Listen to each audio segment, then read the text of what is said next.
Question number 1 क्या है? What is used in computer to protect a network server from a damage by those who log into it. ठीक है, what is used in a computer to protect a network server. हम network server को कैसे damage होने से बचा सकते हैं, ठीक है। क्या चीज़ यूज़ करके? एन एंटीवायरस, बी में है फायरवॉल, सी में है गेटवे और डी में है flow control. Option B is the correct option, firewall. Option B is the correct option, firewall. Firewall का हम इस्तेमाल करते हैं, किस लिए इस्तेमाल करते हैं? नेटवर्क सर्वर की प्रोटेक्शन के लिए। अदरवाइज सॉफ्टवेयर की प्रोटेक्शन के लिए वो यूज एंटीवायरस, ठीक है। तो ये चीज़ नोट कर लें आप लोग। Now we move to question number 2। What is the correct shortcut key to check grammar in MS word. MS word में ग्रामर को चेकआउट करने के लिए हम क्या इस्तेमाल करते हैं? ए में है F2, बी में है F5, सी में है F7 और डी में है F8। ओके, क्वेश्चन नंबर 2 का सी ऑप्शन दुरुस्त है, F7। फंक्शन की F7 को हम प्रेस करते हैं ग्रामर और स्पेलिंग को चेक करने के लिए MS वर्ड में।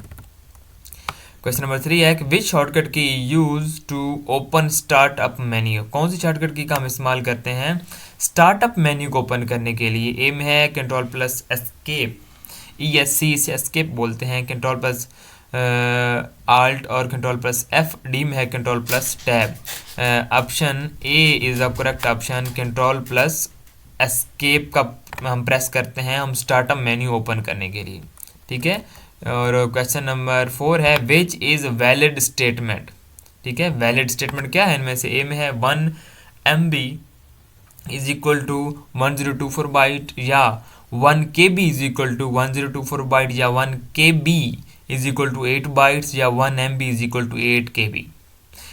पिछले या इससे भी पिछले लेक्चर में, गलबन 9th लेक्चर में हम लोगों ने एक चीज़ डिस्कस की थी, इसी की रेलिवेंट ये वही रिपीटेड क्वेश्चन है, बट उसने थोड़ी सी स्टेटमेंट को फेर दिया है। इसका ऑप्शन बी दुरुस्त है, 1 KB is equal to 1024 byte, ठीक है, 1024 बाइट। एक ट्रिक बता दूंगा आप लोगों को पेपर करने की। जब आप लोग पेपर कर रहे होते हैं तो आप लोगों ने पहले वो ऑप्शन देख लेने हैं कि जो हैं ही नहीं। कुछ क्वेश्चन में ऐसा होता है कि कंफ्यूज हो जाते हैं आप लोग, पजल हो जाते हैं कि इसमें से क्या लगाना है। अब 1 MB is equal to 8 KB तो है ही नहीं, इससे तो अपने माइंड से उतार दें। और 1 KB is equal to 8 byte, ये तो है ही नहीं, इससे अपने माइंड से उतार दें।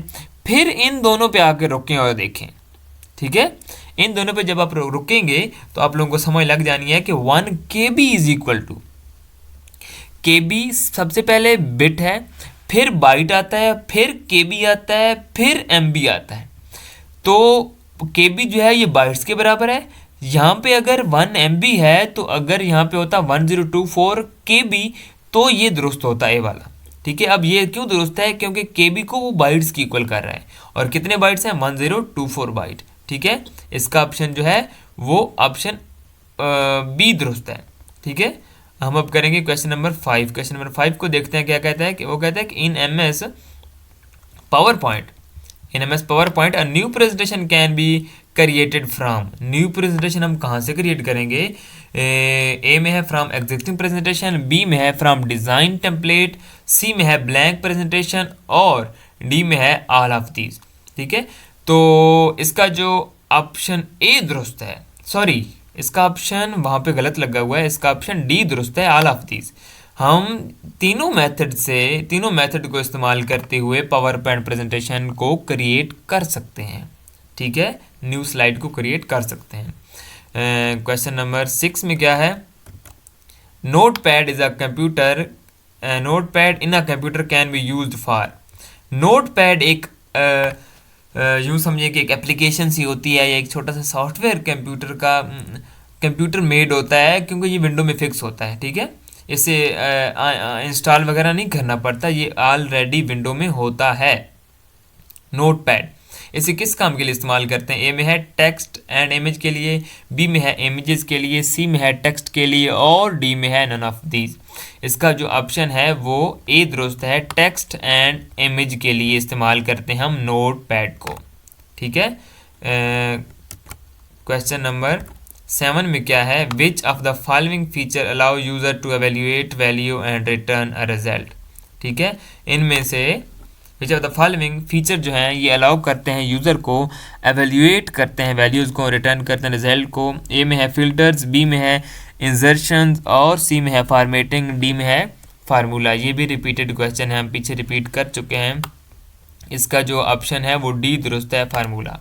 ठीक है, क्वेश्चन नंबर 8 की तरफ आते हैं। क्वेश्चन नंबर 8 में पूछते हैं कि to get connected to the internet in computer has to be connected to या /n। ठीक है, असमें वो पूछ रहा है to get connected to the internet the computer has to be connected. ठीक है, हम मतलब एक कंप्यूटर को इंटरनेट के साथ कनेक्ट करने के लिए हमें किस चीज़ से कनेक्ट होना पड़ता है। ए में है डोमेन, बी में है कंट्रोल पैनल, सी में है इंटरनेट सर्विस प्रोवाइडर, ISPB से बोलते हैं, डी में है international society. Option C is the correct option. Internet service provider के साथ कनेक्ट होना पड़ता है, तब जाके हमें इंटरनेट तक हमें रसाई मिलती है। ठीक है, क्वेश्चन नंबर 9 क्या है, क्वेश्चन नंबर 9 है cell entry July 16, 1982 will be considered by Excel sheet. Excel sheet के हिसाब से हम जुलाई 16, 1982 को क्या कंसिडर करेंगे। ए में है फार्मूला, बी में है नंबर, सी में है वैल्यू और डी में है लेबल। तो इसे हम नंबर कंसिडर करेंगे, बिकॉज 16 और 1982 एज अ नंबर के तौर पे आ रहे हैं। ठीक है, okay. Question number 10 in MS Excel 2016 we can go to cell A1 by pressing। MS Excel 2016 में हम कहाँ जाते हैं जब हमने सेल A1 प्रेस करना हो। A1 हम जब प्रेस करते हैं, सेल A1 में जाना हो तो हम क्या प्रेस करते हैं। ए में है कंट्रोल प्लस होम, बी में है होम, सी में है शिफ्ट प्लस होम और डी में है आल्ट प्लस होम। इसका ऑप्शन नंबर बी दुरुस्त है, home.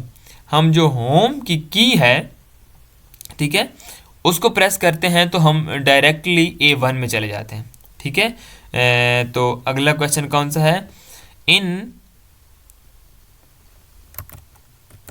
In background colour on document is not visible. जो बैकग्राउंड कलर होता है डॉक्यूमेंट का वो कहाँ पर नज़र नहीं आता। ए में है वेब प्रीव्यू में, बी में है प्रिंट प्रीव्यू में, सी में है रीडिंग प्रीव्यू में या एडिटिंग प्रीव्यू में। अब ये प्रीव्यू क्या होता है, हम कोई डॉक्यूमेंट लिखते हैं, डॉक्यूमेंट को राइट करते हैं, राइट करने के बाद हम देखते हैं कि ये कैसा नज़र आएगा, कहाँ पे, वेब प्रीव्यू में, कि इसी डॉक्यूमेंट को अगर हम अपनी वेबसाइट पे देते हैं तो वो कैसा नज़र आएगा, हम उसका प्रिंट लेते हैं तो कैसा नज़र आएगा, हम रीडिंग प्रीव्यू कर लेते हैं या एडिटिंग करेंगे तो। अब जब हम प्रिंट प्रीव्यू करते हैं तो वहाँ पे हमें जो हमारा कलर होगा ना, बैकग्राउंड कलर, वो शो नहीं करेगा। ठीक है, किसमें, प्रिंट प्रीव्यू में हमारा बैकग्राउंड कलर जो है वो शो नहीं होगा। तो क्वेश्चन नंबर जो 11 है उसका ऑप्शन बी दुरुस्त है। Okay, question number 12 in MS Word 2007 to extend a selection to the beginning of a paragraph. अब उसकी सिलेक्शन जो है वो एक्सटेंड करनी है कहाँ तक, बिगिनिंग ऑफ पैराग्राफ। उसका ऑप्शन ए में है control plus alt plus up arrow, control plus shift plus up arrow, control plus shift plus up arrow या control plus up arrow. Option C is the correct option, control plus shift plus up arrow. ठीक है, MS Word 2007 में selection जो है उसको हम मतलब paragraph की बिगिनिंग तक ले जाने के लिए हम क्या करते हैं, control plus shift plus up arrow. Question number 13 में क्या है, विच वन इज़ फास्टर। इनमें से कौन सी जो है वो फास्टर है, अकॉर्डिंग टू स्टोरेज मेमोरी या अकॉर्डिंग टू स्पीड। ए में है रैम, बी में है रोम, सी में है कैशे और डी में है हार्ड डिस्क। तो आप लोगों को ये बात जहन में रखनी चाहिए, cache is the fastest memory. जो फॉलोइंग गिवन है, बल्कि फॉलोइंग गिवंस क्या हैं, जो भी हैं, कैशे जो है वो सबसे फास्टेस्ट है मेमोरी यूनिट के हिसाब से या मेमोरी स्टोरेज के हिसाब से। ठीक है, क्वेश्चन नंबर 14 में क्या है, आ गैगाबाइट इज इक्वल टू, एक जो गैगाबाइट है वो इक्वल टू किसके होगा, 1024 MB के, 1000 MB के, 1024 KB के या 1000 KB के। ठीक है, तो इसका जो ऑप्शन है ए है 1024 MB के बराबर होगा। 1 GB, 1 गैगाबाइट, ये पिछले वाला क्वेश्चन ही है। 1 GB जो है ये इक्वल किसके बनेगा, 1024 MB के इक्वल बनेगा। ठीक है, तो क्वेश्चन नंबर 15 में क्या है हमारे पास, in MS Word and MS Excel are, MS Word और MS एक्सेल क्या है, ए में है ऑपरेटिंग सिस्टम, बी में है एप्लीकेशन सॉफ्टवेयर, सी में है हाई लेवल लैंग्वेज और डी में है लो लेवल लैंग्वेज। मैंने आप लोगों को पिछले लेक्चर्स में गालबन ये था 8 या 9 लेक्चर था जिसमें डिस्कस किया था हमने एप्लीकेशन सॉफ्टवेयर और यूटिलिटी सॉफ्टवेयर के बारे में। ठीक है, MS वर्ड और MS एक्सेल जो है ये हमारे पास एप्लीकेशन सॉफ्टवेयर है, that is not operating system, but window is the operating system. ठीक है, विंडो हमारे पास ऑपरेटिंग सिस्टम में आएगा, लिनक्स हमारे पास ऑपरेटिंग सिस्टम में आएगा, but MS word, MS Excel, Corel Draw, InPage, typing master, these are all the application software. Okay, option B is the correct option. Okay, now we move to the question number 16. Question number 16 में क्या पूछा जा रहा है, which is the largest hardware company, जो नीचे company given है उनमें से लार्जेस्ट कौन सी है देख लेते हैं। ए में है माइक्रोसॉफ्ट ऑफिस, माइक्रोसॉफ्ट, बी में है डेल, सी में है HP और डी में है MySpace. According to hardware, according to software the Microsoft the world largest, but according to hardware HP Hewlett Packard is the largest company of the largest hardware company regarding the computer field। ठीक है, HP जिसका abbreviation बनता है Hewlett Packard, ये hardware के हिसाब से सबसे बड़ी कंपनी है, लेकिन अगर हम सॉफ्टवेयर की बात करें तो माइक्रोसॉफ्ट जो है सबसे वो बड़ी कंपनी बनेगी। क्वेश्चन नंबर 17 है, who is the father of internet, internet का फादर कौन है। ए में है चार्ल्स बेबेज, बी में है विंड सर्फ, सी में है डेनिस रिच या Martin Cooper. Option B is the correct option, Vint Cerf is the father of internet. ठीक है, okay, now we move to the question number 18। If a computer has more than 1 processor then it is known as, अगर किसी computer में एक से ज़्यादा processor हो तो उसे हम क्या बोलेंगे। ए में है यूनी प्रोसेसर, बी में है मल्टी प्रोसेसर, सी में है मल्टी थ्रेडेड और डी में है मल्टी प्रोग्रामिंग। बिकॉज वो मोर देन 1 प्रोसेसर की बात करता है तो we move to multiprocessor. ठीक है, option B is the correct option. Okay, question number 19 में क्या होगा, a light sensitive device that convert drawing printed text और other image into digital form are called. A में है keyboard, B में है स्कैनर, सी में है OMR और डी में है नन ऑफ दीज। एक लाइट सेंसिटिव डिवाइस होती है जो कन्वर्ट करती है हमारे प्रिंटेड टेक्स्ट को, हमारी ड्राइंग को, हमारे इमेजेस को किस फॉर्म में, डिजिटल फॉर्म में। ठीक है, सॉफ्टवेयर की फॉर्म में चेंज कर देती है, उसे हम क्या बोलते हैं, उसे हम स्कैनर बोलते हैं। क्या बोलते हैं, स्कैनर। क्वेश्चन नंबर 19 का option B is the correct option. ठीक है, और क्वेश्चन नंबर 20 क्या होगा, www stand for. Option A में है वर्ल्ड होल वेब, बी में है वाइड वर्ल्ड वेब, सी में है वेब वर्ल्ड वाइड और डी में है world wide web. Option D is the correct option, world wide web. और इसके साथ ही आज के लेक्चर का वक्त खत्म हुआ।